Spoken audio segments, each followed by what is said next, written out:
Hi friends, welcome to railway Guru Telugu. ఇప్పటి వరకు ALP exam ఎప్పుడు, జేఈ ఎగ్జామ్ ఎప్పుడు, మెయిన్స్ ఎగ్జామ్ రిజల్ట్ ఎప్పుడు వస్తుందని చాలామందికి చాలా డౌట్స్ ఉన్నాయి. చాలామంది కామెంట్ రూపంలో తెలియజేశారు. చివరిగా మనకి రైల్వే రిక్రూట్మెంట్ బోర్డు నుంచి ఒక నోటీస్ అయితే రిలీజ్ చేశారు. అది ఒకసారి చూద్దాము. ఇక్కడ ఏఎల్పి జేఈ మెయిన్స్ ఎగ్జామ్ గురించి డేట్స్ 22 డేట్స్ అయితే మనకి ఇవ్వటం జరిగింది. ఒకసారి మీరు చూడండి. ఇక్కడ చూసేసి first point CA number 01/2024 assistant loco pilot, అలాగే 03/2024 జేఈ. సో ఈ రెండింటికి ఎగ్జామ్ CBT 2 అనేది మనకి మార్చ్ 19th అలాగే 2 డేస్ మనకి జరగబోతుంది. సో దీనికి సంబంధించిన ప్రిలిమ్స్ ఎగ్జామ్ యొక్క రిజల్ట్ అనేది మనకి త్వరలో ఇస్తారు. ఇక్కడ చూడండి, result for the first stage CBT are under finalization. So final అయిపోతుంది. షార్ట్లీ మనకి ఆ నోటీస్ కూడా మనకి ఇవ్వడం జరుగుతుంది. దాని యొక్క రిజల్ట్ మీరు చూసుకోవచ్చు.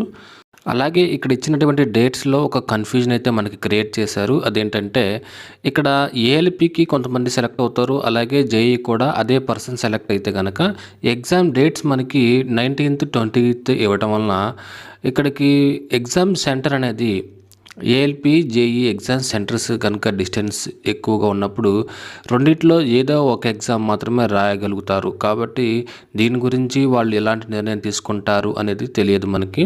అది ఏమైనప్పటికీ మనకున్న సమయాన్ని మనమైతే వినియోగించుకోవాలి. అలాగే ఇక్కడ చూడండి, ఎవరైతే SC ST ఉంటారో వాళ్ళకి 10 days బిఫోర్ మనకి ఎగ్జామ్ సిటీ ఇంటిమేషన్ జరుగుతుంది. అలాగే ఒక ఫ్రీ ట్రావెలింగ్ అథారిటీ అయితే మనకి ఇవ్వడం జరుగుతుంది. దాని ద్వారా మీరు ఎగ్జామ్ సెంటర్కి వెళ్ళి రావడానికి మీరు బుక్ చేసుకోవచ్చు. అలాగే ఈ కాల్ లెటర్ అనేది 4 days బిఫోర్ అయితే మీరు డౌన్లోడ్ చేసుకోవాలి. లింక్ అయితే వెబ్సైట్లో ప్రొవైడ్ చేస్తారు. ఇక్కడ చూడండి, ఇది చాలా important point. Aadhaar verification, Aadhaar linked biometric authentication అయితే చేస్తారు.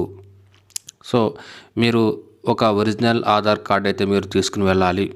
ఇక్కడ చూడండి, biometric of Aadhaar is in unlocked condition. మీ యొక్క లాగిన్ ID పాస్వర్డ్ ఉపయోగించుకుని మీరు ఒకసారి వెరిఫై చేసుకోండి. ఆధార్కి సంబంధించిన ఆప్షన్ అనేది అన్లాక్లో ఉందా లేదనేది ఒకసారి మీరు చూసుకోండి. ఎగ్జామ్కి వెళ్ళకముందు ఇది మీరు చేసుకుని ఎగ్జామ్ సెంటర్కి అయితే వెళ్ళాలి. సో ఇప్పుడు మీరు చేయాల్సింది CBT 1 జరిగిన తర్వాత నుండి ఇప్పటి వరకు మనకి ఒక 2 months టైం అయితే దొరికింది. చాలామంది సిలబస్ ఒక 70-60% చదివే ఉంటారు. సో మీకు లాస్ట్ 1 month ఇప్పుడు రిజల్ట్ వచ్చిన తర్వాత మనకి ఒక 1 month టైం అయితే ఇవ్వటం జరుగుతుంది. ఇక్కడ చూడండి, 19th మార్చ్, ఈరోజు వచ్చేసి 18. సో కరెక్ట్గా మీరు చూసుకుంటే ఒక 1 month టైం అయితే ఇవ్వటం జరిగింది. సో మీరు మీ యొక్క ప్రిపరేషన్లో కొంచెం మార్పు అయితే చేసుకోవాలి. ఇప్పటివరకు ఏ విధంగా చదివారనేది మీకు తెలుసు, కానీ ఇప్పటి నుంచి మీరు చదివేది ఒక ప్లాన్ ప్రకారం, ఒక పద్ధతి ప్రకారం మీరు చదివితే కానీ ఈ జాబ్ అనేది రావడానికి అవకాశం ఉంటుంది. సో మనకి ఈ తక్కువ టైంలో మనం ఏ విధంగా ప్రిపేర్ అవ్వాలి అనేది ఒక ప్లాన్ మీరు చేయాలి. అందులో భాగంగా మీరు ఎక్కువగా మాక్ టెస్ట్ అనేది రాయాలి. ఒక రోజులో కనీసం ఒక 2 మాక్ టెస్టులు అయితే రాయాల్సి ఉంటుంది.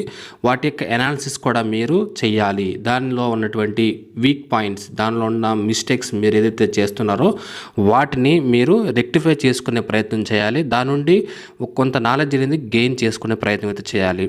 అలాగే మీరు సిలబస్ ఎంతవరకు మీరు చదివారు, అందులో ఇంపార్టెంట్ టాపిక్స్ ఏవైతే ఉంటాయో, ఎక్కువగా వెయిటేజ్ ఉన్నటువంటి టాపిక్స్ ఏవైతే ఉంటాయో వాటిని మీరు ఎక్కువగా కాన్సన్ట్రేట్ చేయాలి.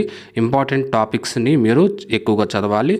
అలాగే ముఖ్యంగా మీకు ఇప్పటివరకు ఏవైతే చదవబోతున్నారో అదంతటిని కూడా మీరు రివిజన్ అయితే చేయాల్సి ఉంటుంది. లాస్ట్ 1 week మీరు ఎంతవరకు ఎన్ని బుక్స్ మీరు చదివి ఉంటారో వాటన్నిటిని రివిజన్ మాత్రం కంపల్సరీగా చేయాలి. రివిజన్ కనుక చేయకపోతే మీరు ఎంత చదివినా ఉపయోగం లేదు.